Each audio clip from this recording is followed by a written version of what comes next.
Baik, Assalamualaikum warahmatullahi wabarakatuh. Anak-anakku sekalian, pada kesempatan kali ini, semoga kita selalu diberikan kesehatan, diberikan kemudahan dalam memahami ilmu pelajaran yang akan kita bahas nanti, dan semoga bisa menjadi pengetahuan dan ilmu yang bermanfaat bagi kita semua. Amin, ya Rabbal Alamin. Anak-anakku sekalian, pada materi yang sebelumnya yakni hardware, untuk materi pembelajaran kali ini kita akan membahas tentang lanjutannya yaitu komponen sistem komputer yang kedua dan ketiga, yaitu software dan firmware. Langsung saja kita menuju ke materinya. Oke, kita sudah sering mendengar mungkin apa itu software, dan mungkin ada yang baru dari pemahaman kalian yaitu firmware. Nah, komputer selain hardware harus ada software, dan yang ketiga adalah firmware. Baru komputer itu nanti akan bisa berjalan efektif dan berjalan sesuai dengan apa yang kita harapkan. Nah, sekarang kita lihat dulu pengertian software itu apa. Nah, software adalah sebuah perangkat operasi kerja untuk menjalankan berbagai komponen pada hardware yang memiliki sifat maya atau tidak bisa dilihat, tidak bisa diraba, atau gampangannya adalah tidak bisa kita lihat keberadaannya, tetapi bisa kita rasakan manfaatnya, khususnya bagi usernya. Itu adalah software. Jadi sebuah perangkat operasi kerja dalam sebuah sistem komputer di mana kita tidak bisa melihat, meraba, melihat bentuk fisiknya, tapi kita bisa merasakan manfaatnya. Fungsi software, secara utama, fungsi software adalah untuk membuat sebuah komputer dapat menjalankan perintah dari user. Yang pertama, mempunyai fungsi dasar, yaitu menyediakan fungsi dasar dari sebuah komputer sehingga dapat dioperasikan. Misalnya ketersediaan sistem operasi dan sistem pendukung pada komputer. Yang kedua, mengatur setiap hardware yang ada pada komputer sehingga dapat bekerja secara simultan. Di sini maksudnya hardware yang ada dalam sebuah komputer tidak akan bisa bekerja, tidak akan bisa terhubung antara satu dengan yang lain tanpa kehadiran sebuah software. Di mana software ini yang akan mengatur antara hardware yang satu dengan yang lain agar dapat menjalankan fungsinya masing-masing. Misalnya monitor, printer, keyboard, kemudian mouse, dan beberapa hardware yang lain, mereka akan bisa menjalankan fungsinya setelah sebuah perangkat tersebut diinstal sebuah software atau dipasang sebuah software perangkat lunak. Yang ketiga, menjadi penghubung antara beberapa perangkat lunak yang lainnya dengan hardware pada komputer. Misalnya kamera, webcam itu akan bekerja jika ada aplikasi yang mendukung pengoperasian software tersebut. Yang keempat, perangkat lunak juga berfungsi sebagai penerjemah suatu perintah software yang lainnya ke dalam bahasa mesin atau biasa disebut bahasa assembly sehingga dapat dimengerti oleh hardware. Nah, pada intinya fungsi software adalah membuat sebuah sistem komputer, terutama hardware, agar bisa berfungsi sebagaimana mestinya. Menghubungkan antara hardware yang satu dengan yang lain agar bisa berintegrasi atau bekerja sama sehingga menghasilkan sebuah perintah pada sebuah komputer untuk mendapatkan hasil proses yang kita inginkan. Jadi tanpa software, maka hardware tersebut tidak akan bisa berjalan, tidak akan bisa berfungsi. Yang kelima, software dapat mengidentifikasi suatu program yang ada pada sebuah komputer dengan bersama dengan pengertian yang sebelumnya. Selanjutnya, klasifikasi pengelompokan software. Nah, ada dua. Yang pertama, software berdasarkan distribusinya, kemudian berdasarkan jenisnya. Kita lihat rinciannya. Yang pertama berdasarkan distribusinya. Yang pertama freeware. Free itu bebas atau gratis, ware itu perangkat. yaitu perangkat lunak yang dapat dimiliki dan digunakan secara gratis tanpa batas waktu tertentu. Jadi oleh programmernya atau produsennya, freeware ini digratiskan agar bisa dipakai bagi orang yang membutuhkannya. Biasanya perangkat lunak jenis ini memiliki fitur yang kurang lengkap atau tidak maksimal, karena biasanya adalah sebagai perangkat lunak promosi. Terus adware, yaitu software yang bisa didapatkan dan digunakan secara gratis, namun dengan kompensasi adanya iklan yang muncul di komputer user. Jadi ini adalah bentuk software yang digratiskan, tapi akan ditampilkan iklan sebagai syarat untuk menggunakan software tersebut. Spyware, kita tahu bahwa kejahatan di dunia komputer itu tidak terlepas dari perangkat lunak atau software yang satu ini, spyware. Ini dibuat khusus untuk memata-matai segala aktivitas pengguna komputer. Biasanya software ini banyak disalahgunakan, misalnya mencuri data, kemudian memata-matai komputer yang lain. Ini bentuknya adalah spyware. Open source. Open source ini adalah software yang kode sumbernya dapat dibuka atau dirubah-rubah, ditingkatkan atau biasanya disebut oprex. Nah, biasanya software jenis ini dapat diperoleh secara gratis. Misalnya Linux. Itu adalah salah satu aplikasi open source di mana ketika kita merubahnya, kita tidak akan disalahkan di hadapan hukum. Karena kita diperbolehkan untuk memodifikasinya. Yang terakhir adalah shareware, yaitu piranti lunak untuk keperluan tertentu yang dibagikan secara gratis. Biasanya dengan fitur terbatas. Ini juga hampir sama dengan freeware, cuma shareware itu adalah perangkat lunak ini akan dibagikan secara gratis dan mempunyai tenggang masa waktu. Misalnya 7 hari, 3 hari, 30 hari. Biasanya maksimal rata-rata shareware ini 30 hari. Lanjut, software berdasarkan jenisnya atau operating system, yaitu perangkat lunak yang berfungsi untuk mengelola dan mengkoordinasikan setiap komponen dan fungsi komputer.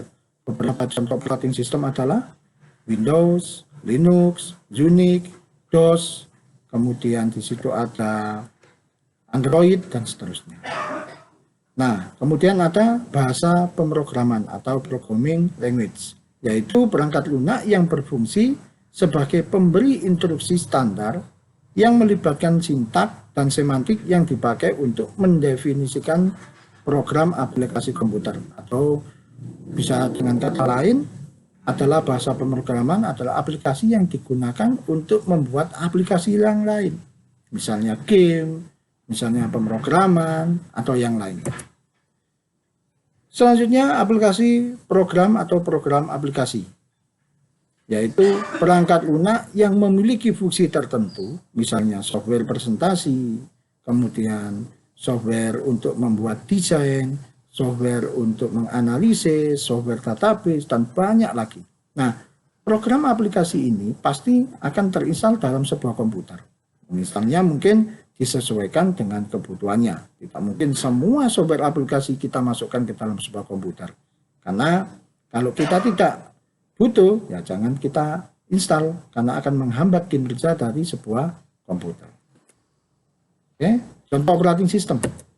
Sistem operasi yang ada saat ini mungkin sudah berkembang sangat banyak. Yang pertama Linux, ini bentuknya adalah open source atau bisa dirubah-rubah sesuai dengan kemampuan dan kebutuhan seseorang. Yang kedua Windows, yang banyak kita pakai, yang berlogo jendela itu. Terus DOS, Disk Operating System. Ini biasanya dalam Windows itu sudah ada DOS-nya. Selanjutnya Mac OS atau komputer besutan Apple ini operating systemnya menggunakan Mac OS dan hanya bisa digunakan pada hardware produk dari pabrikan Macintosh atau Apple. Terus Android. Operating system ini ditanam di smartphone atau ponsel pintar, sehingga Android ini sekarang banyak digunakan di berbagai merek ponsel. Android ini besutan dari Google, di mana saat ini menjadi salah satu operating system yang paling banyak digunakan pada smartphone. Selanjutnya Unix, ini mungkin sudah lama. Ada lagi Java untuk HP yang terdahulu dan juga Symbian. Ini adalah untuk ponsel-ponsel yang belum berkategori smartphone.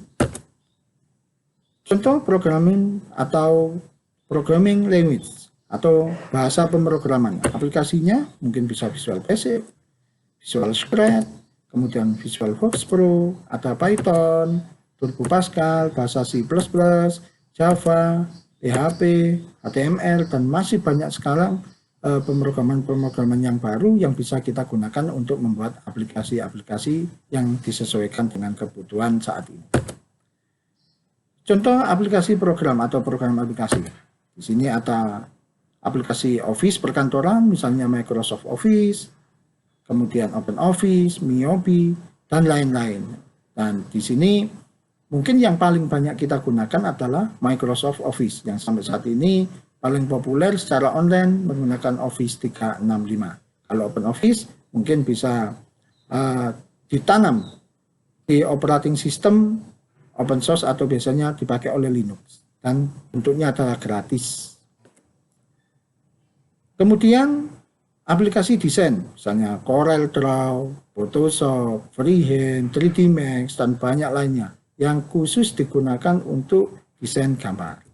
Kemudian ada aplikasi video editing, misalnya kita menggunakan Adobe Premiere, Adobe After Effects, Windows Movie Maker, dan pada smartphone atau pada OS yang berbasis Android ada Filmora, KineMaster, dan banyak sekali yang lainnya yang bisa disesuaikan dengan kebutuhan kita. Tentunya ada yang berbayar dan juga ada yang gratis. Dan yang bersifat gratis pasti mempunyai berbagai macam fitur yang telah dibatasi. Ada lagi aplikasi pemutar video. Jika kita ingin mendengarkan musik, kita ingin melihat video, maka kita bisa menggunakan Windows Media Player yang sudah bawaan oleh Windows. Kemudian kita bisa menambahkan GUM Player, MPC Star, Winamp, dan sebagainya. Kemudian ada antivirus. Ini aplikasi yang mungkin harus ada pada sebuah sistem operasi. Antivirus ini adalah salah satu aplikasi yang digunakan untuk menangkal program-program jahat yang sifatnya merusak pada komputer kita, yang biasa disebut virus komputer. Nah, misalnya ada Avast, Smartaf ini buatan Indonesia, ada McAfee, ada Norton antivirus, kemudian kalau pada sistem operasi Windows, ini sudah ada yang namanya Windows Defender. Ini sebagai backup dari antivirus yang bawaan dari Windows. Kemudian juga aplikasi lain yang disesuaikan dengan kebutuhan. Contoh aplikasi yang banyak diinstal di komputer adalah aplikasi browser. Browser ini bisa Chrome, Opera, kemudian Brave, kemudian ada UC Browser, baik pada sistem aplikasi yang ada pada laptop atau PC maupun pada smartphone kita. Nah, aplikasi ini jika ingin kita tanam pada komputer kita, otomatis kita harus memilihnya dengan baik dan benar. Jangan sampai aplikasi yang kita gunakan terus kita install, kita biarkan, otomatis nanti akan membuat komputer kita penuh. Maka kinerjanya juga akan menurun. Nah, pemilihan program aplikasi ini harus kita sesuaikan dengan kebutuhan kita, juga dengan spesifikasi komputer atau alat yang kita pakai. Entah itu HP, entah itu laptop maupun PC komputer atau desktop itu. Maka kita harus menyesuaikan aplikasi mana yang harus kita gunakan. Selanjutnya, setelah kita membahas tentang software, yang selanjutnya adalah brandware. Oke. Apa sih brandware itu? Brandware adalah orang yang menggunakan atau mengoperasikan sebuah perangkat komputer. Dengan kata lain, brandware adalah seorang manusia yang memiliki kemampuan dalam menggunakan komputer. Biasanya disebut adalah user atau pengguna komputer. Di sini brandware unsur utama adalah manusia.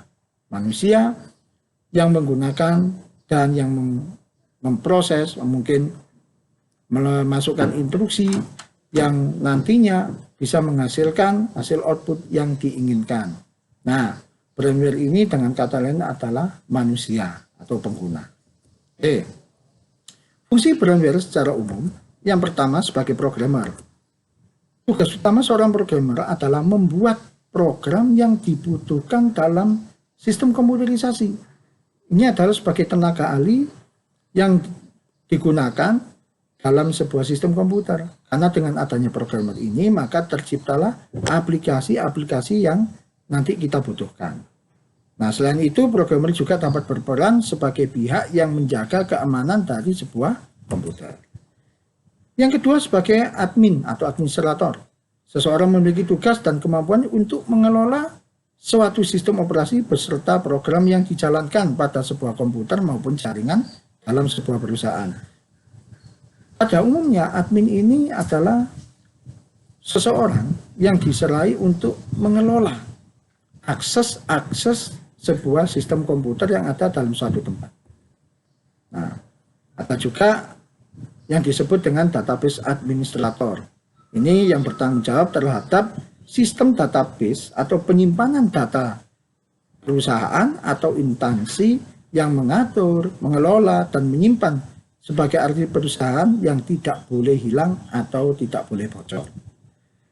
Yang kedua, sebagai operator. Operator adalah menjalankan sistem operasi dan program dalam perangkat komputer, misalnya merawat sistem, kemudian menyiapkan data untuk diakses, dan lain-lain. Ini tugasnya di bawah administrator, yaitu operator. Dia mempunyai akses terbatas untuk menjalankan sebuah sistem komputer pada suatu tempat. Jenis-jenis brainware, ada programmer, operator komputer, teknisi, konsultan, trainer, project manager, graphic designer, sistem analis, spesialis jaringan, database administrator, dan terakhir adalah user. Nah, komponen brainware di sini ada beberapa di mana nanti brainware ini akan terbagi sesuai dengan kemampuannya. Ini kita lihat ada hardware engineering, ada software engineer, kemudian network engineer, ada operator, ada teknisi. Nah, masing-masing ini mempunyai tugas yang berbeda-beda. Coba kita lihat pengertiannya. Hardware engineer. Hardware engineer adalah seorang atau sekelompok orang yang memiliki pengetahuan dan keahlian di bidang perangkat keras komputer. Mereka bertanggung jawab dalam mengembangkan metodik atau teknik baru dalam pembuatan hardware. Nah, dengan harapan nantinya mereka akan menghasilkan produk baru yang lebih canggih dari yang sebelumnya. Nah, hardware engineer ini mereka biasanya ahli dalam bidang hardware, menciptakan penemuan baru, misalnya hard disk terbaru, bagaimana lebih cepat, kemudian menemukan mouse yang mempunyai fitur yang lebih canggih, keyboard yang bagus, kemudian monitor yang lebih baik. Itu mereka tugasnya adalah hardware engineer. Mereka menciptakan atau menemukan hardware atau alat-alat yang baru. Selanjutnya adalah software engineer. Software engineer adalah seseorang atau sekelompok yang memiliki pengetahuan atau keahlian di bidang perangkat lunak atau aplikasi komputer. Nah, mereka bertanggung jawab untuk merancang dan mengembangkan teknik-teknik baru di bidang aplikasi komputer, yaitu menemukan software baru, membuat aplikasi-aplikasi yang lebih mendukung dengan kebutuhan yang saat ini adalah mereka software engineer. Biasanya lebih lekat dengan programmer. Selanjutnya, network engineer. Brainware yang satu ini adalah orang yang akan merancang teknik baru dalam bidang networking atau jaringan. Mereka akan bertugas bagaimana membuat sebuah jaringan yang lebih efektif, efisien di suatu tempat. Dan keberadaan network engineer ini sangat diperlukan karena untuk menghubungkan antara komputer yang satu dengan komputer yang lain agar bisa saling berhubungan, saling berkirim dan menerima data. Network engineer ini sangat dibutuhkan dalam suatu tempat. Contohnya adalah bagaimana mereka membuat sebuah jaringan dengan koneksi yang bagus sehingga bisa online, sehingga bisa diakses dimanapun, dan bisa bertukar informasi dengan siapapun sesuai dengan kebutuhan. Selanjutnya adalah operator. Operator komputer bertanggung jawab mengolah data yang berhubungan dengan sistem yang berhubungan dengan komputer. Operator tersebut harus mengikuti instruksi apa yang ditetapkan dalam rule book atau ketentuan yang sudah disusun oleh sebuah programmer tadi. Jadi di sini operator itu bertugas menjalankan suatu aplikasi, kemudian memeliharanya sesuai dengan arahan seorang programmer atau orang-orang yang membuat program dari perangkat lunak tersebut atau sistem komputer tersebut. Selanjutnya teknisi. Teknisi ini pada intinya adalah orang-orang yang bertanggung jawab dalam perbaikan. Dia harus bisa maintenance atau perbaikan mengenai segala jenis permasalahan sebuah komputer. Nah, seorang teknisi ini harus mempunyai pengetahuan yang sangat luas, terutama tentang troubleshooting atau permasalahan-permasalahan pada komputer, biasanya disebut error. Komputer kita error, maka yang bisa membetulkan yang seharusnya adalah teknisi komputer. Mereka harus bisa menemukan cara menyelesaikan masalah, memperbaiki sistem, baik hardware maupun software dalam sebuah komputer. Nah, teknisi ini akan memiliki beberapa spesialisasi tergantung dari bidang yang akan didalami. Misalnya teknisi jaringan, maka dia akan mahir dalam memperbaiki, membangun, kemudian merawat sebuah jaringan. Teknisi hardware, dia harus mampu memperbaiki hardware yang rusak, kemudian menganalisis mana yang harus diganti, mana yang harus diperbaiki, itu adalah teknisi hardware. Komponen brandware juga dapat dibedakan menjadi dua jika dilihat dari platformnya. Yang pertama, network platform atau berdasarkan bidang jaringan.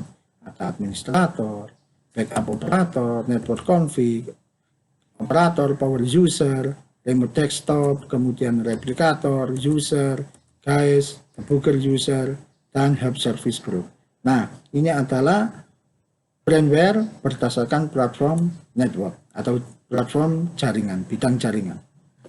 Selanjutnya adalah berdasarkan web platform. Yang pertama, analis sistem, programmer, dan operator.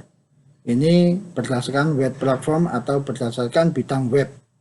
Ada analis sistem, programmer, operator. Jadi, pada kesimpulannya adalah software dan brandware itu harus ada dalam sebuah sistem komputer.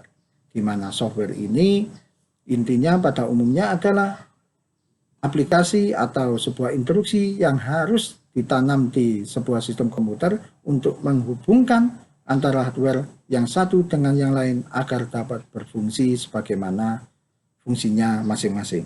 Terus brandware itu harus ada karena jika ada software, kemudian ada hardware tapi tidak ada yang menjalankan, maka komputer tersebut tidak akan berfungsi sebagaimana mestinya atau sebagaimana yang kita harapkan. Jadi itu adalah pengertian secara singkat tentang bagaimana software dan apa juga dengan yang disebut dengan brandware. Oke, sekian, terima kasih. Semoga apa yang kita pelajari ini bisa bermanfaat bagi kita semuanya. Oke, tetap semangat untuk belajar dan menjadi yang terbaik. Assalamualaikum warahmatullahi wabarakatuh.